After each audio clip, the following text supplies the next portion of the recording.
maybe we just want to like have people like go through and kind of like sum up their sections and like ask questions and stuff. Go with it. Yeah, we can do that. That seems right.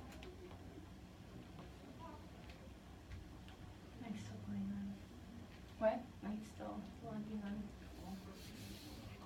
Just gonna list this one. Sort of it was interesting, and I liked having less reading than normal. Yeah. But I feel like there's less. Less to talk about. Yeah. But it was interesting. So maybe I'll try that. Was it kind of like an overview about like the whole quarter? What Yeah. kind of thought? Yeah, and it kind of felt like it asked a lot of the questions we've been like reading about this quarter and stuff. Yeah. Yeah. Have to see. We'll see. Okay. Nope, not coming. Are you A? Yeah. I'm gonna go first. Sure. But mine kind of was like about like how. Or should we go in order of research questions? Would that make more sense? If that's okay, sound first. Do you want a research question? Sure, why not? So my question was, what are optimal conditions for L2 acquisition?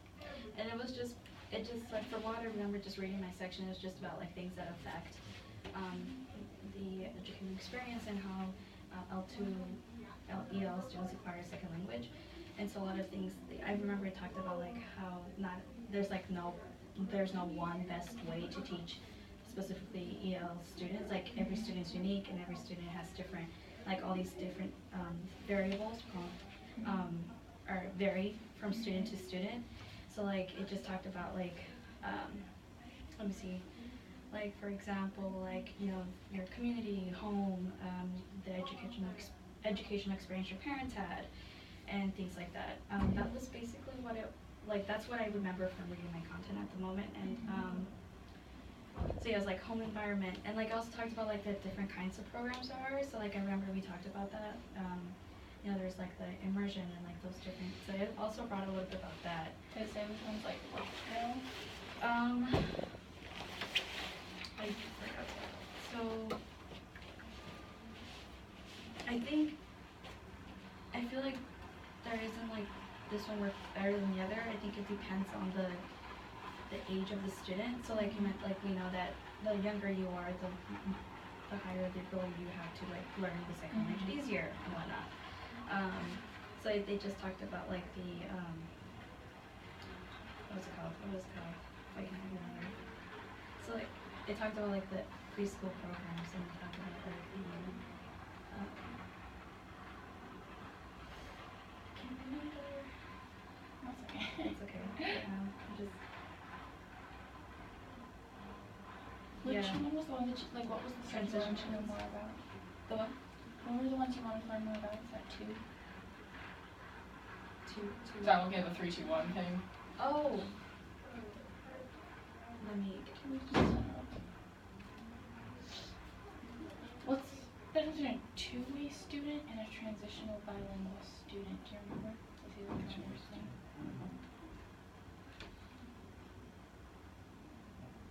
Do you know? I guess the thing was like, the way that I remember thinking about this was, like, I know like when I'm in Spanish, I do better in the oral exams, but when it comes to like reading and writing, I'm not as good. So like other students do a lot better in grammar and Spanish is their second language, and I do better in the oral. So I think it was something like that, and I was just a little bit confused on, I guess I was more curious on how the outcome was for those two programs that I was reading about. So like, where is it more effective, and you know, just things like that. Because I think that's what I was curious about as I was reading it. So just, but it didn't really tell me, like it didn't give me like, I'm looking like for facts and percentages, and obviously it didn't give me that. So so I think that was the that's why I think I put it as 2. So yeah. Yeah, sometimes I was reading and I was like, I feel like you're presenting a lot of questions and I want answers to them and they're not in here. Well, I was also a little bit confused on how to set up 3, 2, 1 thingy. Oh, I've me never too. done that before, so so So I just remember I kind of like took sentences to help me remember, and I just kind of remembered them. Yeah. And so the ones that are not numbered, I ended up not choosing those, but obviously they're still in my thing, so. Yeah. No, that makes sense.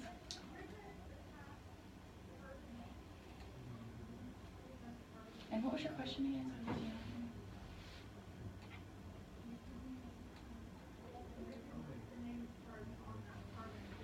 What was my question? What was the research question? Oh, that you're answering? it was, let me go back to it. It was.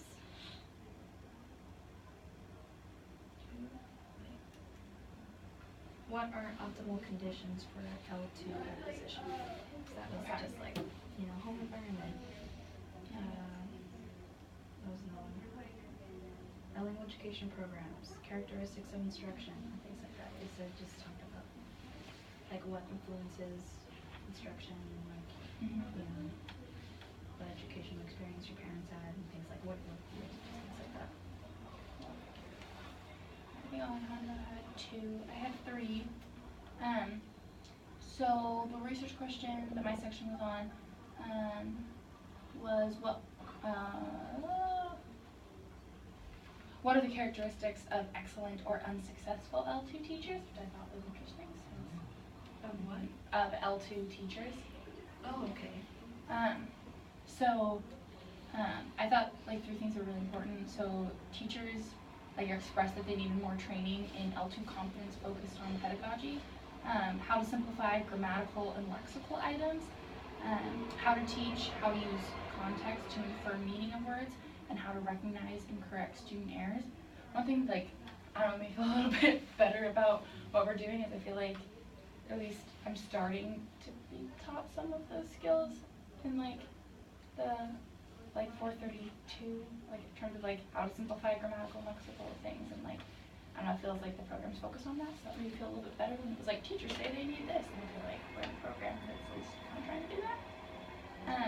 And we were still kind of in the beginning, so it's hard to know, but it feels like that's a focus. Wow, it must have and another thing I thought that was really cool is one of the only things that they could find that correlated to student achievement and outcome is a teacher's desire to teach well. So if a teacher really desired to teach well, their students did better, and that was the only things that had a direct correlation. And I'm like, well, that's cool, but at least if you want to do it well and you put in the time to figure out how to teach well, that actually does have an impact on your students. And then also that students are more successful when the classroom's organized, and they know what's expected of them, so maybe there's a routine and you have what you're doing posted, so that way students know what's coming, so they're not spending time worrying about that because they know what's coming next, so that helps all students be more successful in the classroom.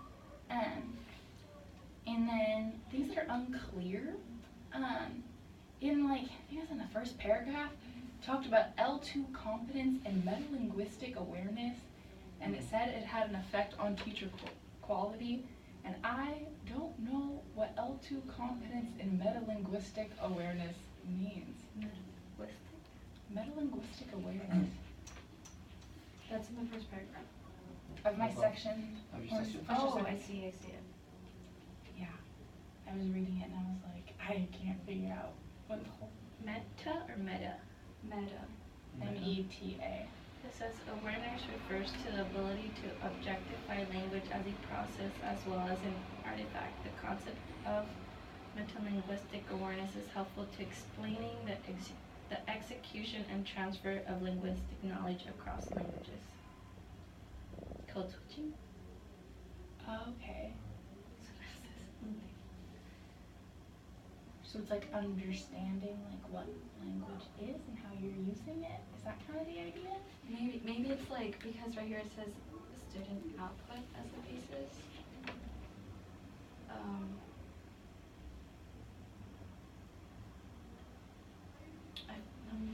I don't know. I know. I have this so how in the community assets project we look somewhere we read about, you look at what they already have and what they're good at and kind of strengthen that to give them more knowledge and more things. I don't know, maybe something like that. Yeah. apart from, that's the first thing I said. Yeah. Because it says like, whereas teachers with less metalinguistic knowledge provided more formulaic and confusing input. It's like building Two. off of what they have instead of just teaching every student the Yeah. same kind of. Maybe, I don't know. Maybe we could put that as a muddy question. Oh, my battery's low. I brought a charger though. It's okay. Maybe we could write that as a muddy question though. Sorry. That's okay. So branch of linguistics that studies language and its relationship. to Well, this other is cultures. unfortunate. Is it Because- recording? Yeah, it's still recording. It's just none of these outlets are close. Oh, Maybe, okay, is this close? If I, Sorry. I'm so. Damn. This video's gonna get real. Wait, is it gonna be upside down? I'm afraid it's gonna be upside down now. I think it's going to because the counter is down here. But otherwise my phone's gonna die. I apologize for our upside down conversation.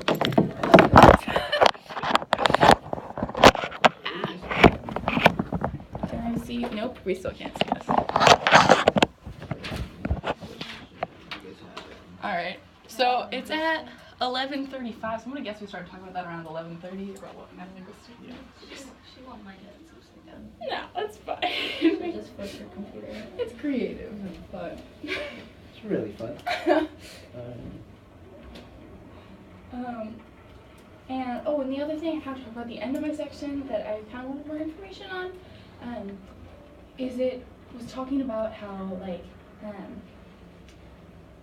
when teachers need to know if they speak the student's first language, they need training on when you should translate and when you should code switch for students and stuff, but it didn't really give when that's appropriate and when you shouldn't. It was just this is something that teachers should know, but I was should know what? Because it's just teachers should know that. And I'm Is code okay. switching? When you should, if you speak the L1 of your student, when you should code switch To them to when you should translate. So if you're doing an assignment in English Oh, and they speak Spanish and you speak Spanish, when do you do that and when should you not? I kind of I don't know, from our readings that we've done, it seems like it's always beneficial to the student to receive education in their first language. So I think it'd be appropriate to do it a lot of the time, because it's proven that when students are in bilingual stuff, they do better. So I think it'd be appropriate at all times. I just didn't like how the article was teachers should know this, but didn't say what they should know. Wasn't it that one Chinese teacher that only spoke with the Chinese in her class and she didn't speak anything else because she wanted her students to speak to her just in that language so they wouldn't go back to their L1. So it's confusing because I'm so then if you can't speak their L1, should you or should you not? That was another thing that I found a little bit unclear. So if anyone had thoughts on that. Good question. Just being bilingual myself, I often think should I just am I only gonna teach in English? But what if a child needs help and they only speak Spanish? And do I say it in English or Spanish? But I guess that's what we'll learn later on. Hopefully, yeah. Maybe she'll give us more info. Get it, Brooke? Hint, hint, nudge, nudge. Muddy question.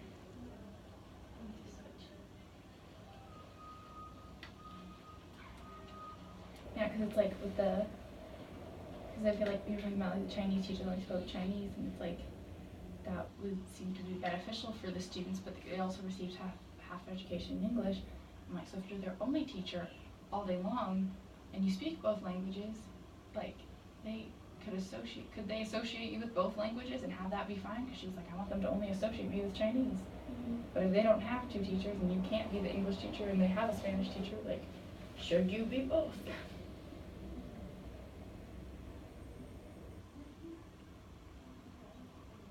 What about kids that come in halfway through the year? Are they allowed to go into dual language classes, or are they just put into a regular classroom? I I guess it depends on what school it is and what programs they have available, don't they? I would think so. I mean, I think that would be a factor. I am over break. My aunt works as a teacher, and she works for like, we have like a teacher academy stuff, but she works for the district, and she helps place like high schoolers in rooms to like mentor kids, and they like class credit for it, which is cool. But she like knows someone who works like they're an ELL teacher at elementary school, and they do like pull out stuff for newcomers. So I'm gonna go in and like talk with her, and I get to like go observe her for like an hour every day for like the first week after break. So I'm excited for that, just because like I haven't seen what that looks like. So I'm excited to see that. That's cool. Yeah. Because she was like, they have like a newcomer program, and I was like, I've read about that. And you get to experience it. That's cool. And like I'm getting endorsed in ELL, but I don't know if like I like being like a newcomer pullout kind of person, or if I just want to like I see myself more in a mainstream classroom, but just able to better support those students. But I mean, I don't know, maybe I like that, so I'm like excited to like see it.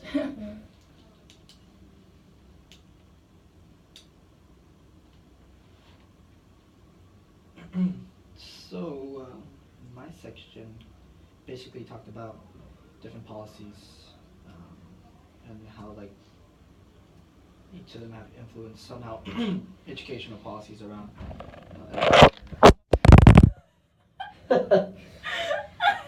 You get it? Yeah. Okay, just the.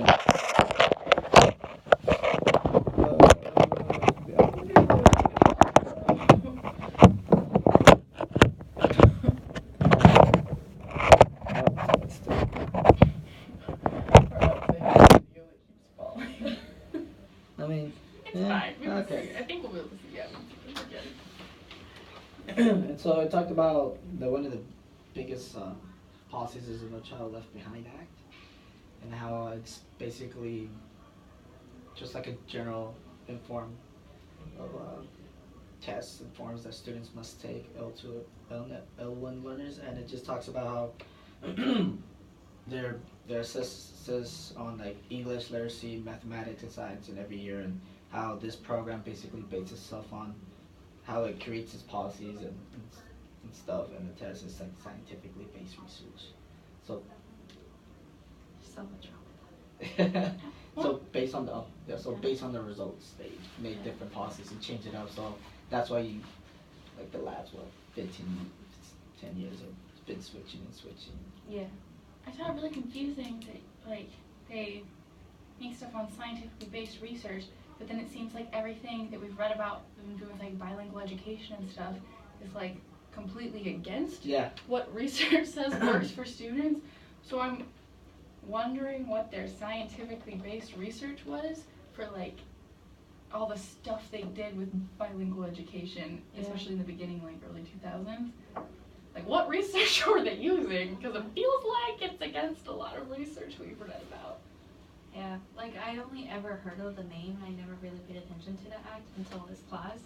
It's just there's so much wrong Information. So much wrong information. That's like Wrong turns. Like, why are you going that way? Why are you assessing people this way? And why are you making them like have to pass these tests to graduate? Have you watched the video that it's like the dude like schools that sues the school system? No. It's like a poem kind of thing. No, not that one. It's like I saw it on Facebook. Maybe like post on our group discussion or something. But he like starts with like Albert Einstein's thing about how if you like make a fish, if you test a fish on its ability to climb a tree, it'll spend its whole life thinking it's stupid. And then he like walks through and is like suing the school system about how they the school system hasn't dramatically changed in the past 150 years, and like look at all these other things that have changed, but if you look at our classrooms, they look exactly the same, and we assess students unfairly. And I was like, yeah, it's really good. I'll try to post it. Maybe thing with the fish. I was like, oh, I think I saw something. I didn't see the video. I'll find it. I'll post it now. What are you talking about? I'll find it so I don't forget. They're called core standards, right? Common Core? Common Core. Yeah. So I was talking to an educator, and when she graduated, it was like fairly new, and she was taught, because it was fairly new, she was explaining to me like she was taught that in her classes. And so once she went and got a job at the high school, she felt like all like excited because she knew all the information. She was, and all the teachers there had no clue. She's like, I didn't get it, like, and they would come to her asking like, oh, what's this mean? What are we supposed to do here with kids? And she then an educator came up to her and she's like, don't worry about it. Like, watch in like 4 years, it's just gonna switch again. And she was like, yeah, so I don't know what to say about it. But they always keep on switching and switching. And she's like, yeah, this whole assessing kids and stuff. Does it get worse or better? I think like the assessments. I don't know. I don't know, like, Albert Einstein once. I feel Sorry. like just like I feel like there's like just how like there's no way to like for them to like supposedly say it's like scientific research and it's based on and everything, like there's no way of knowing like if it's getting better, if it's just like they're just changing the name or changing the title and just pushing different. Changing the things. Yeah, you know.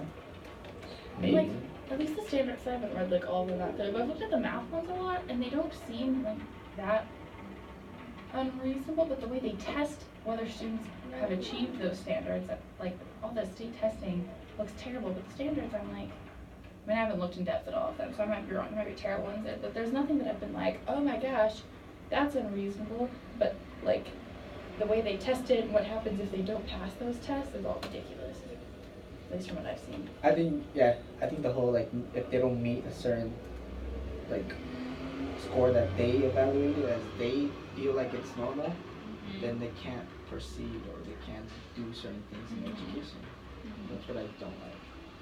And also now, like in elementary school, like the high stakes testing is 3rd grade, which is also the first year they take state testing. So it used to be like, they started taking standardized tests in the 3rd grade, but then 4th grade was like the high stakes one, which is like the one that like determines a lot of stuff for the students and for the teachers, and they like look at those scores more than the other ones. That's how much Jefferson explained it to me. But now the high stakes test is in the 3rd grade, so it's their first time ever taking the test, and it's the one that really matters. And she's like, they're in 3rd grade, but they really have to be like able to manage their own time and keep themselves on task because they like can't be helped with anything. And it's also like the first year they learn about like paragraphs and essays and whatever, but they're expected to read these like 2 long articles and then like synthesize them into an essay. And she was like, we just learned what essays are this year. I have students that still can't spell. That's 4th grade stuff. Yeah, and so she's like, at least before they would take the test, like she'd like, I tell them it was serious. It was really hard to get them to like pay attention when I was teaching stuff. They'd take it, they'd realize it was hard, and then they'd start like paying more attention, and then 4th grade when it like really counted, she felt like they had a better idea of what they were getting into, but now it's like 3rd grade, they don't know what they're getting into, and then it's like their high stakes year, and she's like, it's ridiculous, and apparently like they lost a lot of 3rd grade teachers because the 3rd grade teachers didn't want to be responsible for that. I know they got rid of some of it, but there was like a period of time in there where like the test, like the scores students got had a huge effect on like teacher job and stuff. And they still somewhat do, but it's like less than it used to. And she was saying how they lost so many 3rd grade teachers because they were like, no, they can't do well on this test because they've never seen it before. Yeah. Yep. Rational. Do you think they get like practice tests so like they give to the students, or they just like right away like take the test? They did give them practice tests and stuff. They just, like, one of the big problems they have, she feels the students have is like spending so many hours, like so many days in a row doing it. And the practice test, they do one more like full-length practice test before. It's not quite full-length, but they at least make them do like a whole section in one sitting. But she feels like a lot of the problems come from them having to manage their own time and like that kind of stuff, which is hard to replicate outside of the test just because they already spend so many days in testing. She's like, we can't spend that many days in practice testing because that's way too much time that I could be teaching. So, yeah. I remember a teacher, like the internship I had, I remember the teacher was like, I wish we didn't have to have these kids take so many tests because that just takes away from like their learning and like their fun. And there was just a kindergarten class and she had like testing on their numbers or shapes or like their words. It's just like, she said she wished she had more time to like do art projects that Yeah. We can do. I can actually learn something from it instead of stressing out. We shouldn't be stressing out kids with tests. Should be stressing us out. Leave us alone. Stop The only testing. best part about the test was the gum that they gave us. I remember that. The Oh yeah. We got to chew gum in class. It was pretty cool. Mm-hmm. And my mom always made me a really good breakfast before. That was the other part I liked. So my mom never made breakfast, but on state testing days, she made breakfast, and it was good.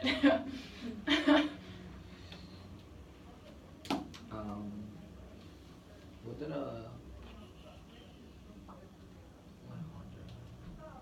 My research question is just like the reasonable expectation of speed for the accomplishment of L2 learners, so like how long it takes for them to like actually learn L2, and like we kind of went through this already. It was like 7 to 10 years like for a kid to like actually learn it really well. So that's like that whole part of mine was, and like the just one word little thing that I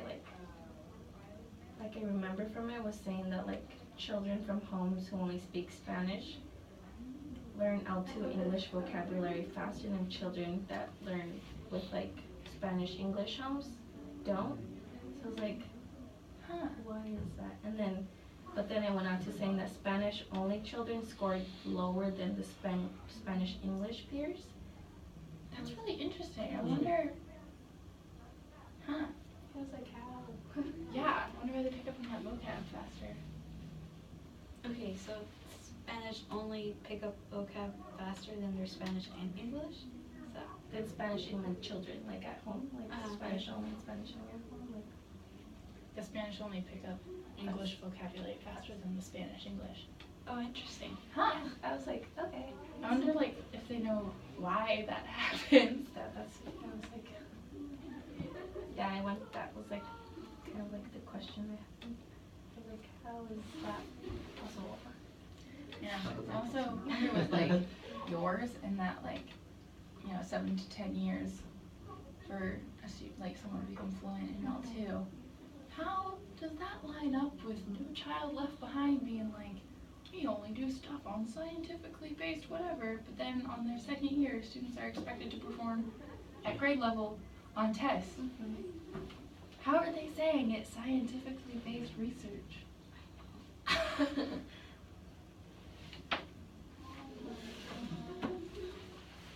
What science? What science? What was Alejandro's research question? What was number 2?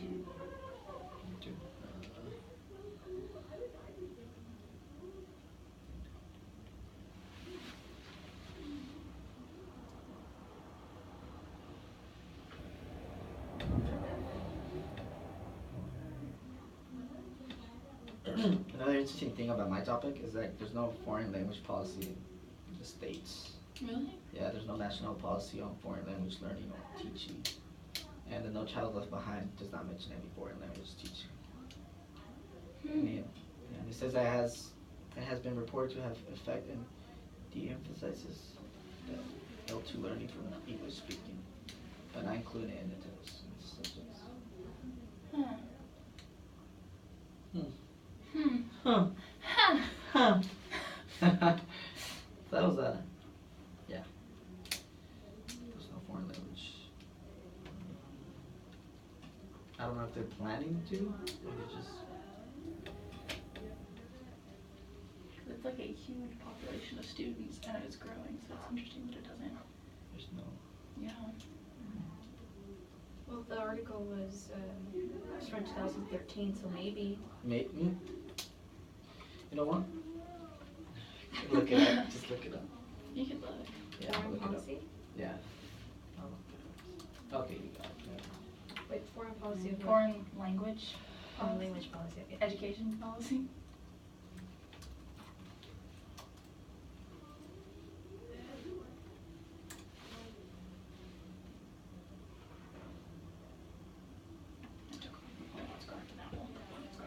Foreign language instruction in U.S. schools, or U.S. educational language policy, Center for Applied Linguistics.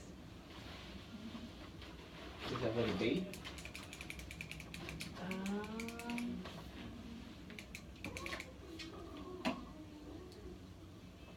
It's copyright's 2016. I don't know if it. Maybe. Who knows? Look into that. The first sentence says, unlike many other countries, the United States does not have an official national language policy.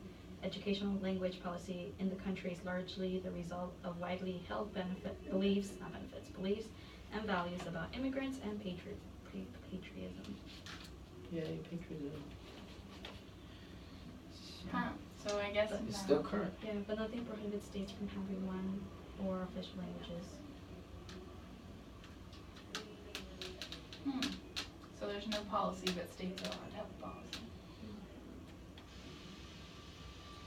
I wonder how many states do. Yeah, because there's some states that are like don't allow bilingual education, right? Like Arizona. Yeah, so like I guess states could do things like that since. But it also talked about like how Arizona doesn't allow it, but like with like if the parent like turns in like a waiver and goes through some like intense, I don't know what it was, they can like kind of teach their kids. I don't know, like that makes sense. But the parent has to go through a lot. Yeah. Huh. Okay, the parent has to go out of his way and like sign a waiver and make sure. So, you know when you're reading about those different options for bilingual students, or ELL students, like the 8 different programs, so is that a Washington state thing, not a federal thing? Do you Okay. I don't know. Maybe. I mean, if it's a federal, because I mean, they're saying there's no federal policy, and like Arizona, is Oh, like, you okay. can't have bilingual. So this is interesting. Alright, so parents with waivers but restricted waivers to children fluent in English. Wait, what? They have to be fluent in English. Before they can. Yeah, and Wait, what? and older than 10. So if the student is fluent in English and older than 10, they could receive bilingual education? With a waiver. What? What? Yeah. Where? That's on the internet? From the. It's in the article. It's in the article? Is that in, What question is? what page is it on? At least I'm reading it wrong. Similar to those in California, Massachusetts, the Arizona law allow bilingual education only with. Wait, what question are you? Or what section is that? It's page 47, like in the last paragraph. So I'm reading it wrong. The parents The waiver last by paragraph? to children fluent English older than 10 or who have special education needs not related to L2 status.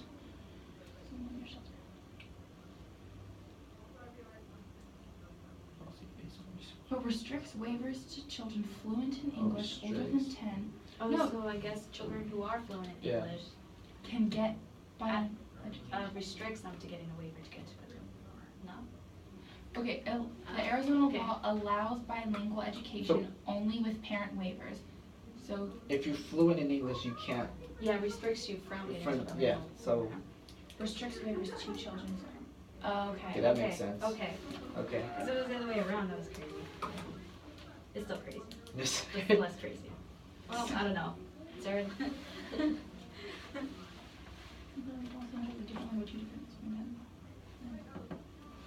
So I mean, if you're like a parent that wanted your child to be taught different language, you can. No research from any of the perspectives indicates that the majority of L2 learners can gain sufficient English proficiency to succeed in a mainstream classroom after After 1 only year. 1 year. Which pretty much states But everything. No Child Left Behind is based on We gotta test them. research. We gotta test them. What? Yep.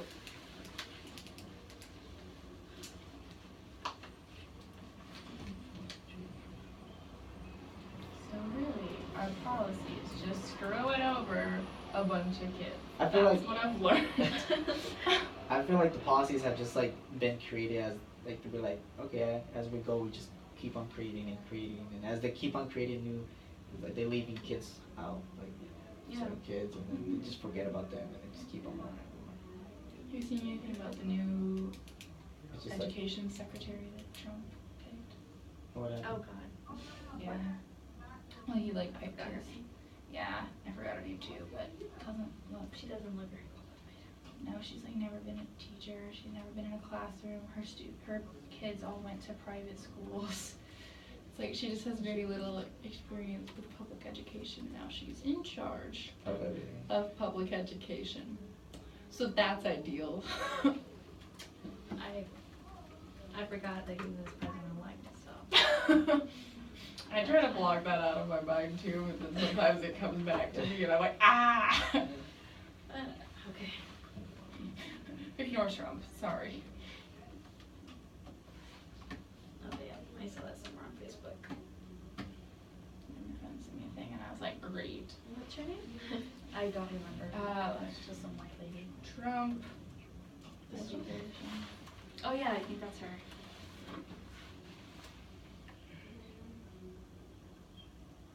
Yeah. Well, the first thing that shows up is she's a nightmare. What? Betsy DeVos? Oh yeah, yeah. DeVos? DeVos or whatever. I don't know how you say it, but Philanthropist. What is that?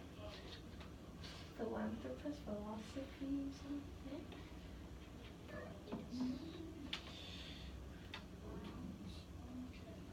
yeah, and she really wants to like allow people to be able to pick where they go to school, and so that students could leave failing schools, which is just white flight, which our schools are already super segregated, and it's just going to allow even more white flight.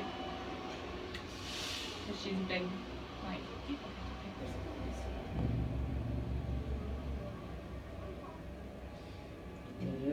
It's a big mess. Oh, that scares me the most. I hope he does not. What? Taylor what? The DACA, Katrina. Oh, Probably will. yeah, I've seen that. I'm so scared because half of my cousins are using that. Same, my brother. He's so close to finishing too. Yeah. Who was telling me? One of my friends was telling me Let's that. hope he does it. Oh, who knows? Trump is. Maybe he has a heart somewhere in there. I'm not convinced of that, but I mean, Fired someone in a jar somewhere far. buried underground. Let's hope. Let's hope.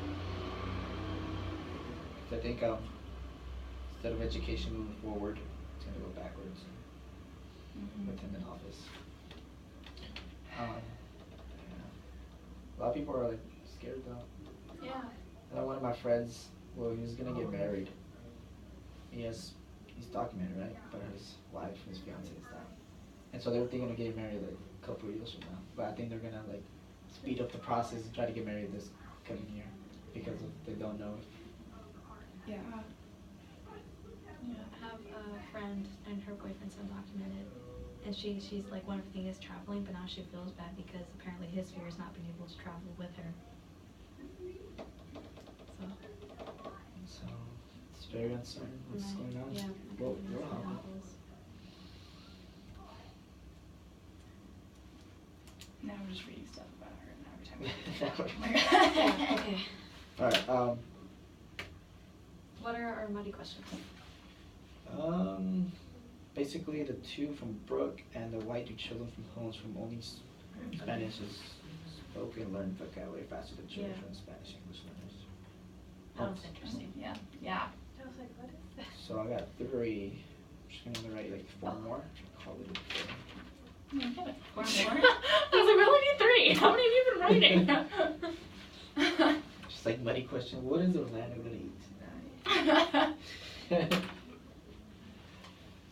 Well, But are yeah. we good? Or we need like 30 seconds. So It's just like I've enjoyed talking with all of you this quarter. Don't forget to do the Oh, wiki yeah. stuff. oh, that's due Sunday, right? Yeah. Yeah. Alright, cool.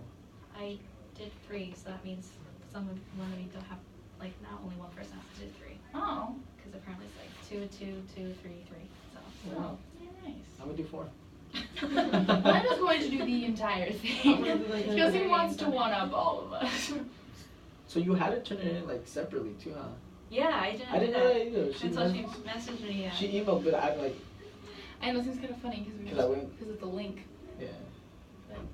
I just did my peer review today because I forgot to do yours today. Oh, I was like, what? That one was weird Okay. too, cause like I did the comments on the rubric, but I saved it and I was hoping to go back later, but it didn't let me anymore, so you just told me to add it in another comments, but now, I don't know, it's so What weird, is so it? I don't know if I could see my other comments that I did in the rubric, because I could see the I don't know, Oh, it's so weird. confusing, so I hope it doesn't affect my grade. Well, Well, it's been fun. yeah. It's been real. Don't forget the weekend. It was. It wasn't that hard looking how much was it?